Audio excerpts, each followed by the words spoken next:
So with that, I'm going to hop into the tool. I'm going to log in to CurrikiStudio right now as a content author. And as you can see, I have a variety of different projects here that I've created to show off the tool. I'm going to start with showing this example of the national parks. I built the national parks example playlist when we were all quarantining, and I wanted to get outside. So this was a good coping mechanism. So I created this all myself without any coding knowledge. I have a program overview, and then I have 3 example playlists that I want to show. I've arranged these together in a way that essentially to show you all the different types of learning activities we have. So this is kind of my overview playlist about the national parks. I've started with an example of just kind of flashcards. Where are these national parks? This is in Alaska. Ta-da. This is in Montana.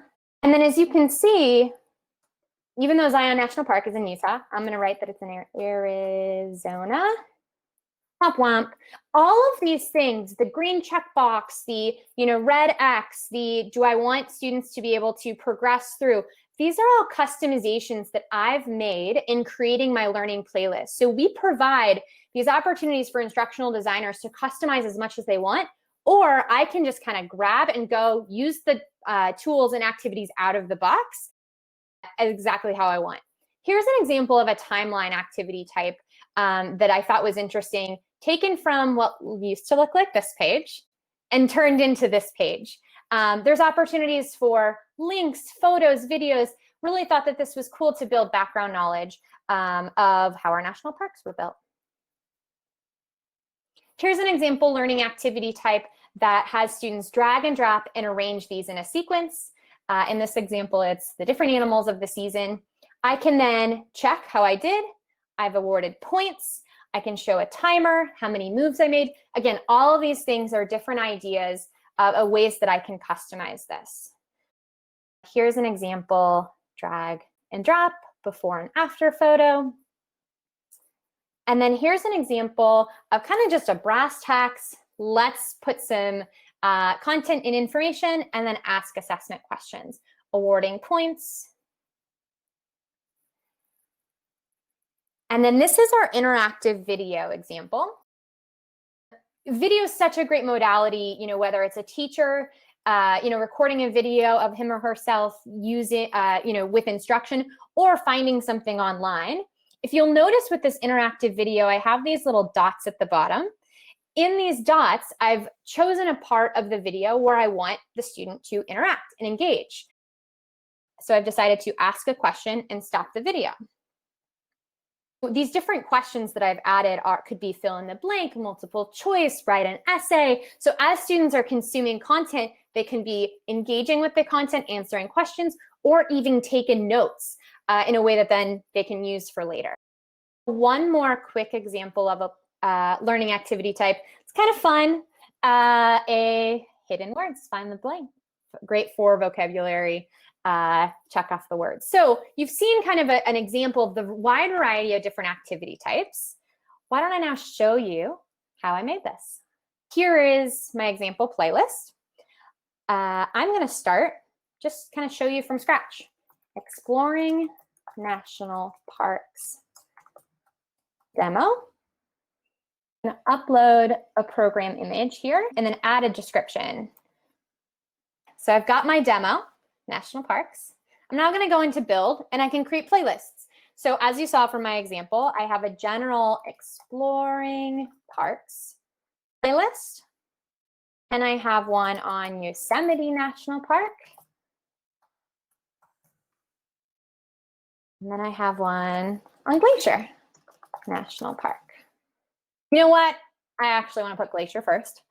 So as you can see, I can kind of arrange and rearrange the playlists. Really nice from a design standpoint to be able to kind of build and then always be able to bump into this preview project to see what does it look like as I'm building. So now I'm going to add a resource. As I go to add a resource, I then pick the type of resource that I want to create. So there's 40 here behind these kind of little decisions. Like Scott said, we want to grow 40 to 400. You saw the timeline in action.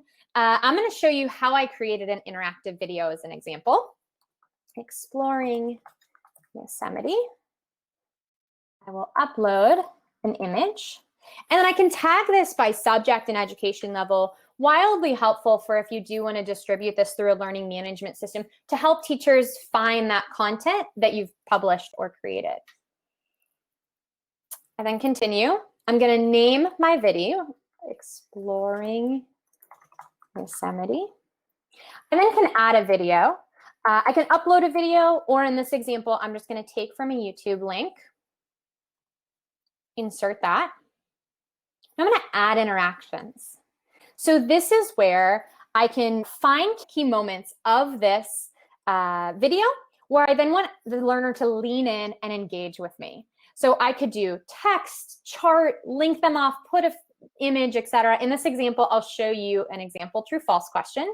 And this is where that customization comes in. Now, I could just write a quick question, say what the answer is, and be on my merry way, or I can go a little bit deeper. So for example, how long do I want the video to play? Do I want the video to stop so the student has to answer it? Do I want to prompt them with just a cute little button or a big poster? I will do a label, so example, true, false question. And I will ask the question, Yosemite, since it's true, false, is in California. Ask the question, and that is true.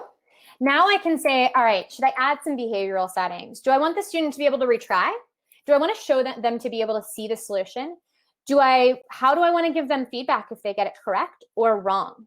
Adaptivity. What happens if they get a question wrong? Maybe I want to take them to review another section of the video, or if they get it all correct, maybe I throw confetti. So I can add those different options or just grab and go. I'm going to mark that as done, finish my video. I can see it right there, bump into my preview of project, and then here it is. I click in. And you can see the little dot here. I'm going to fast forward so you can see. And drum roll, ta-da! Example, true, false question. Yosemite's in California. True, check. Awesome. So that's an example of how to create an interactive activity, add my content to it, and put it into a playlist. Now, like I mentioned, the example National Parks demo that I showed you took about an hour and a half to build. So it's relatively quick when you get going. We also provide exemplars of some sample demo playlists in there. We have a playlist in CurrikiStudio of how to use the tool, so you have all the help and support you need. And early next week, we will have a live chat person to help use the tool to create learning activities, as well as a way to give feedback on what would make this easier and better for you to use.